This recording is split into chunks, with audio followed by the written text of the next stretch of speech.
Olá pessoal, tudo bem? Esse é mais um vídeo escatológico que fala sobre o final dos tempos, sobre a volta de Cristo. E hoje nós vamos falar sobre uma temática muito importante. É um vídeo que fala sobre os aspectos da segunda vinda de Cristo. O porquê que nós cremos na segunda vinda de Cristo, né? Nessa vinda visível para a implantação do reino milenial. Quais são os aspectos dentro do posicionamento, tanto meso-tribulacionista quanto pré-tribulacionista, que dão a essa temática tão importante, essa doutrina tão importante dentro do cristianismo.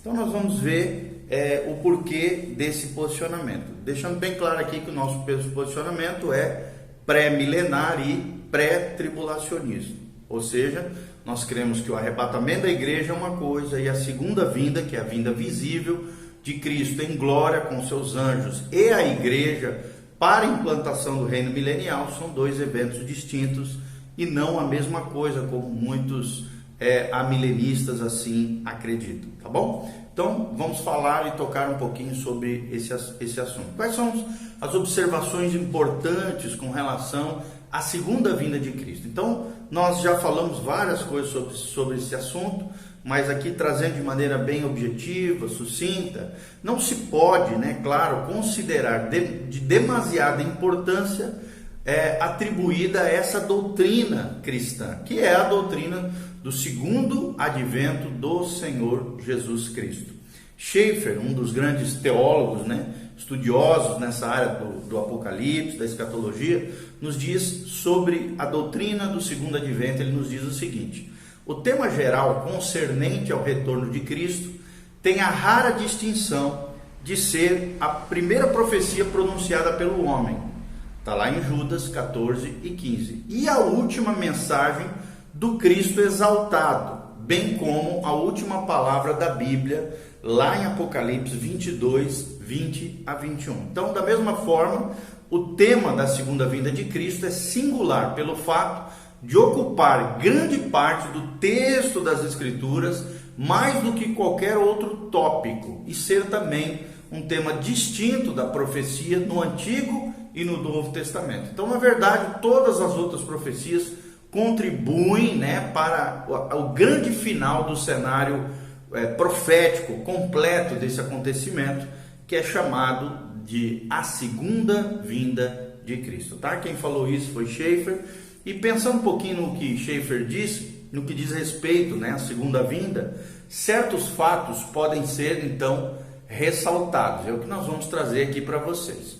Quais são esses fatos? Primeiro, que a segunda vinda de Cristo, ou segundo advento, sem dúvida nenhuma é pré-milenar. Ou seja, se nós cremos, e nós também cremos aqui no método literal de interpretar as Escrituras, a Bíblia Sagrada, conforme nós já falamos em vídeos anteriores, torna então inegável a vinda de Cristo, de forma pré-milenar, que o Senhor venha de forma pré-milenar.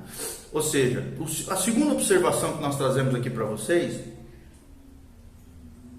é que a segunda vinda é também, como nós já falamos, literal. Ou seja, a fim de cumprir as promessas feitas na palavra de Deus, tanto para Israel quanto para a igreja do Senhor Jesus, a respeito da sua volta, é necessário que a segunda vinda seja literal, e não metafórica, espiritualizante, simbólica ou alegórica. Então a vinda de Jesus deve ser literal, e isso requer então um retorno corporal de Cristo à terra. Você pode ver isso em Atos capítulo 1, versículo 11, é uma menção sobre isso que nós estamos falando. Terceiro característica que nós vamos trazer aqui para vocês é que a segunda vinda é inevitável. A segunda vinda é inevitável.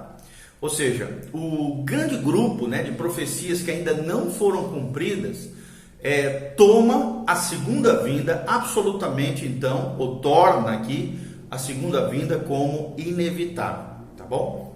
Ela foi prometido que ele mesmo, ou seja, Jesus mesmo virá, lá em Atos 1:11, como nós mencionamos.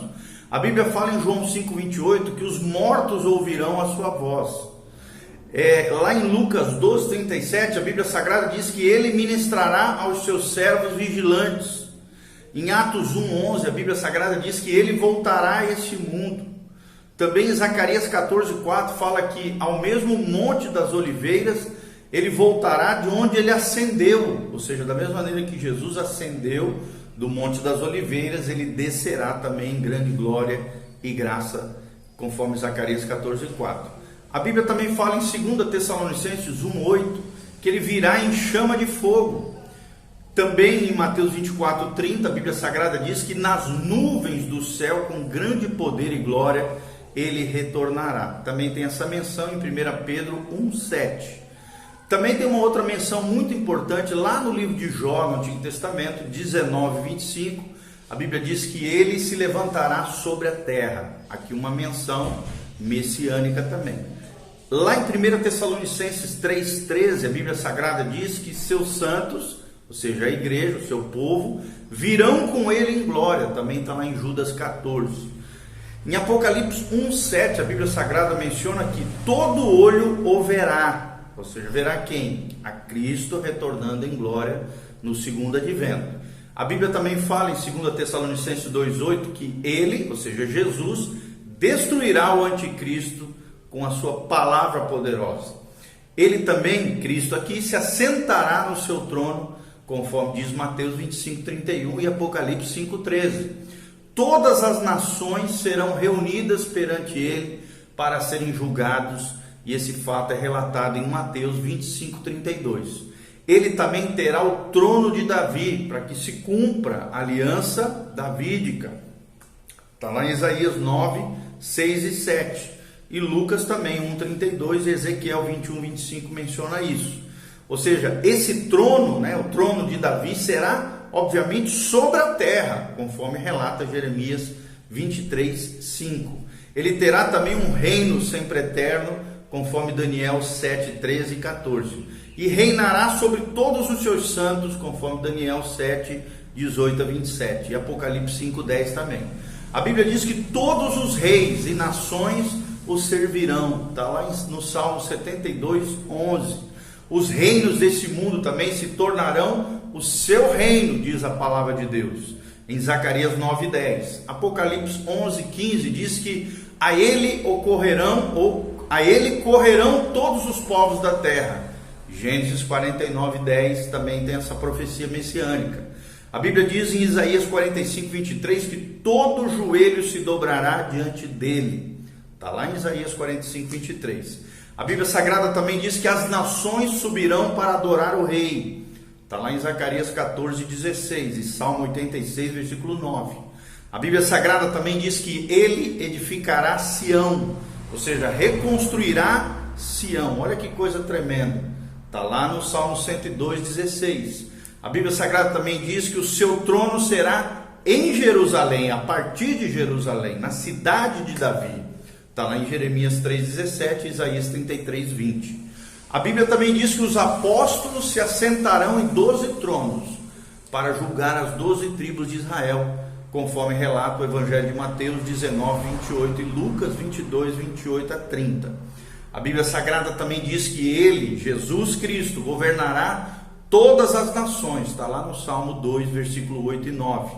E Apocalipse 2:27 também.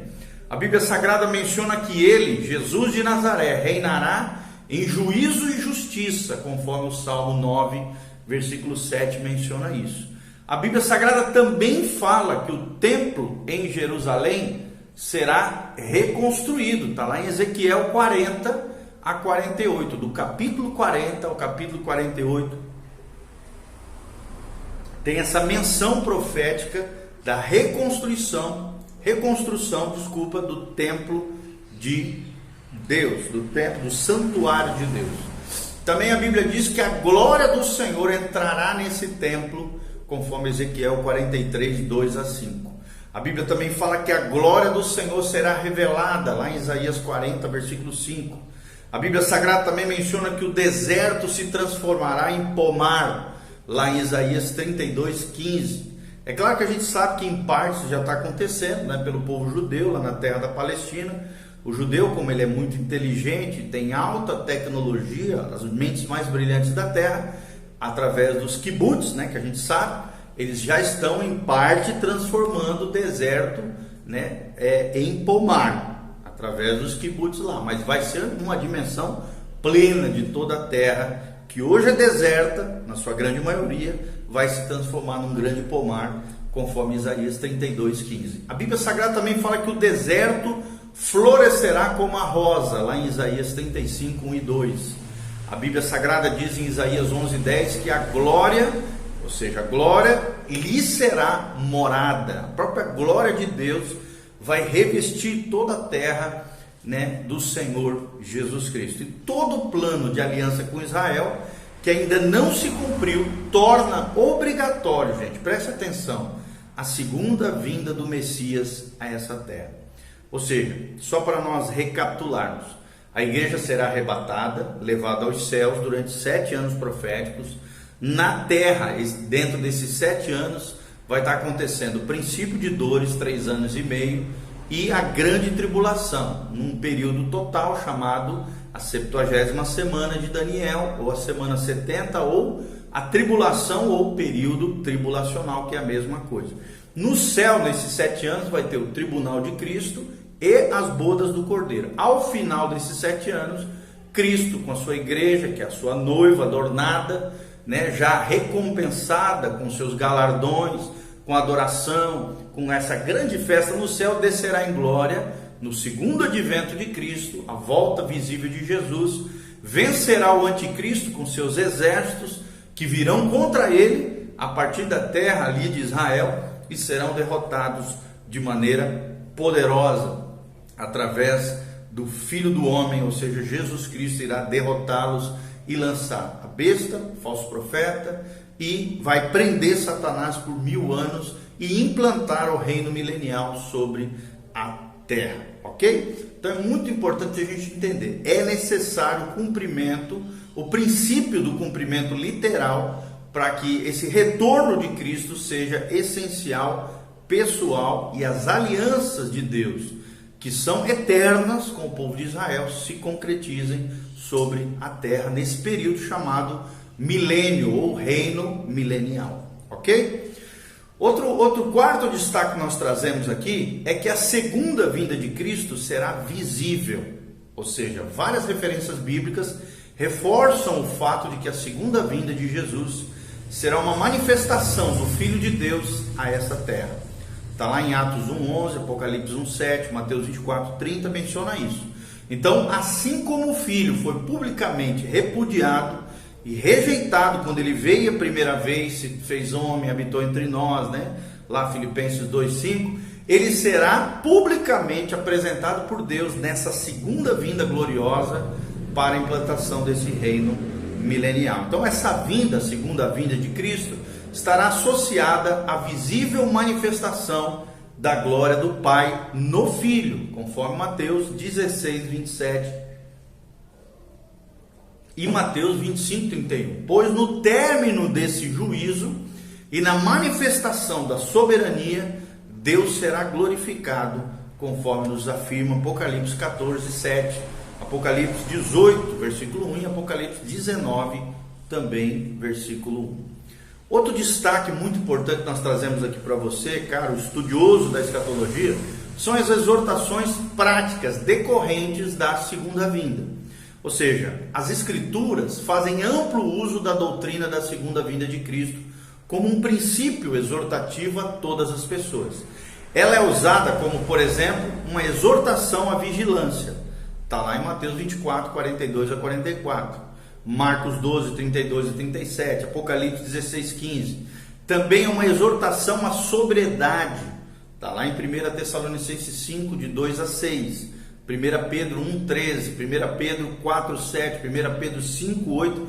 Fala sobre sermos sóbrios e vigilantes para nos prepararmos para a segunda vinda de Cristo. A Bíblia também nos exorta ao arrependimento. Lá em Atos 3, 19 e 21 e Apocalipse 3, 3 também menciona isso. Somos exortados também à fidelidade para com Deus. Lá em Mateus 25, 19 e 21 e Lucas 12, 42 a 44. Também a Bíblia Sagrada nos afirma que nós não podemos nos envergonharmos de Cristo. Lá em Marcos 8, 38. A Bíblia também nos exorta contra o mundanismo, para que possamos subir, no arrebatamento e voltarmos com Ele no segundo advento. Temos que lutar contra o mundanismo na igreja, nas nossas vidas, nas nossas casas, conforme Mateus 16, 26 a 27. Também uma exortação, queridos, à moderação, à vida equilibrada, moderada, lá em Filipenses 4, 5. É uma exortação também à paciência, como filhos de Deus, lá em Hebreus 10, 36 e 37, Tiago 5, 7 e 8. Também uma exortação da parte de Deus, a doutrina da segunda vinda, a mortificação da carne, a crucificação da nossa carne diariamente, debaixo do governo, do domínio do Espírito Santo, com a ajuda do Espírito Santo, mortificarmos a carne diariamente, conforme Colossenses 3, de 3 a 5. Também uma exortação a uma vida sincera para com Deus, conforme Filipenses 1, 9 e 1, 10. Também uma exortação, amados, à santificação prática, sem a qual ninguém verá o Senhor, conforme 1 Tessalonicenses 5, 23. Também um chamado, uma exortação à doutrina da segunda vinda, a uma fé ministerial pujante, ungida no Senhor, conforme 2 Timóteo 4, 1 e 2. Também uma exortação para mim e para você, a obediência a todas as ordens e mandamentos que recebemos dos apóstolos, conforme 1 Timóteo 6, 13 e 14. Também um chamado para mim e para você, a diligência e pureza pastoral, conforme 1 Pedro 5, de 2 a 4. Também uma exortação à pureza, que vivamos uma vida pura, honesta diante de Deus, conforme 1 João 3, de 2 a 3. Também um chamado de Deus, uma exortação da parte de Deus, a permanecermos, perseverarmos em Cristo, conforme 1 João 2,28, e também a resistirmos às tentações, é o que nos ensina a palavra de Deus na Bíblia Sagrada. Ou seja, diante das provações, das tentações, sejam mais severas que sejam, nós permanecemos inabaláveis mediante a nossa fé. É o que diz 1 Pedro 1,7. Também a Bíblia Sagrada, essa doutrina da segunda vinda, nos leva a suportarmos a perseguição em nome do Senhor Jesus Cristo, conforme 1 Pedro 4,13, nos leva à santidade e à piedade diante de Deus, conforme 2 Pedro 3,11, nos leva ao amor fraternal, conforme 1 Tessalonicenses 3,12, nos leva a conservarmos em mente nossa cidadania celestial, esse trecho lindo de Filipenses 3, de 20 a 21, também nos leva a uma exortação a amarmos a segunda vinda de Cristo, com galardões para aqueles que amarem, desejarem, ansiarem a segunda vinda de Cristo, 2 Timóteo 4, 7 a 8. Também aguardarmos a Ele, o retorno dEle, a vinda de Cristo, o arrebatamento da igreja também, em Hebreus 9, 27 a 28. A confiarmos também que Cristo terminará a sua obra, a boa obra que o Senhor começou na sua vida, na minha vida, Ele há de completá-la até o dia de Jesus Cristo, é o que fala Filipenses 1,6. Também a Bíblia Sagrada nos leva, com a doutrina da segunda vinda, a mantermos a nossa esperança firme, forte no Senhor, até o final das nossas vidas, conforme Apocalipse 2,25 e Apocalipse 3,11, onde a Bíblia diz que aquele que permanecer fiel até o fim, esses serão salvos. Também essa doutrina da segunda vinda, ela nos exorta a renegarmos a impiedade, o pecado, a sujeira, as paixões mundanas e a vivermos piedosamente, honestamente, consagradamente, diante do Senhor, conforme Tito 2, 11 a 13. Também nos exorta a doutrina da segunda vinda, a estarmos alertas por causa da natureza repentina da sua volta, que Ele pode voltar a qualquer momento, a qualquer hora, conforme Lucas 17, 24 a 30. Também nos leva a não julgarmos nada antes do tempo, conforme 1 Coríntios 4, 5, onde Deus trará à luz aquilo que estava oculto no coração humano, conforme 1 Coríntios 4, 5. Também uma exortação à esperança das nossas recompensas, dos nossos galardões, Hebreus 11, 6, Mateus 19, 27, 28. Também a doutrina da segunda vinda garante aos discípulos de Jesus um período de grande gozo e alegria nos céus, conforme 2 Coríntios 1,14, Filipenses 2,16, 1 Tessalonicenses 2,19. Também a doutrina da segunda vinda conforta os apóstolos na partida de Cristo, consola eles mediante o relato de Jesus lá naquele lindo capítulo 14 do Evangelho de João, né? Quando Jesus diz, olha, que ele estava indo, mas da maneira como ele estava indo, eu vou lhes preparar uma morada, para que aonde eu estiver, vocês também estejam também. Não se turbe o vosso coração. Na casa de meu Pai há muitas moradas, porque se não fosse assim, eu não vos teria dito. Mas estou indo para vos preparar um lugar, para que aonde eu estiver, vós também estejais. Tá bom? É lindo esse trecho de João 14, Atos 1:11 também fala isso. Também uma exortação à doutrina da segunda vinda. É o principal acontecimento aguardado pelo crente, conforme 1 Tessalonicenses 1:9-10. Também uma grande coroação de graça e uma segurança de estarmos irrepreensíveis no dia do Senhor, conforme 1 Coríntios 1, de 4-8. Também será a hora de acertar contas com os servos, conforme a parábola do servo fiel, em Mateus 25:19. Também será a hora de juízo para os gentios que permanecerem vivos, né, durante o período tribulacional, conforme Mateus 25, 31-46. Também será a hora de cumprir o plano de juízo, da ressurreição, dos santos, conforme 1 Coríntios 15, 23. Também será a hora da manifestação dos santos, conforme 2 Coríntios 5, 10, Colossenses 3, 4. Também é uma exortação para mim e para você, a doutrina da segunda vinda de Cristo, como uma grande fonte de consolação, conforme 1 Tessalonicenses 4, 14-18. Esse trecho eu gosto muito de ler, esse trecho de 1 Tessalonicenses 4, 14-18, principalmente quando a gente vai fazer um funeral de um crente, né? Porque aquilo consola realmente o nosso coração e nos faz nos alegrar nesse Deus maravilhoso. E também está associado à tribulação e ao julgamento dos incrédulos, conforme 2 Tessalonicenses 1, de 7-9, e é proclamado também na mesa do Senhor, quando você está ceando, conforme 1 Coríntios 11, 26. Então tem um monte de exortações na Bíblia Sagrada que nos levam a valorizar e dar crédito, sim, a essa realidade, essa verdade bíblica, que é a segunda vinda de Cristo. Por todos esses fatores mencionados, com citações bíblicas que nós deixamos para vocês, é um fato que Jesus Cristo voltará, que o segundo advento de Cristo é um fato, é uma realidade bíblica, para a honra e glória do nome do Senhor. Por isso, siga os nossos canais, dê um clique também aqui no nosso link, põe em ordem a tua casa, te santifique, te consagra ao Senhor Jesus.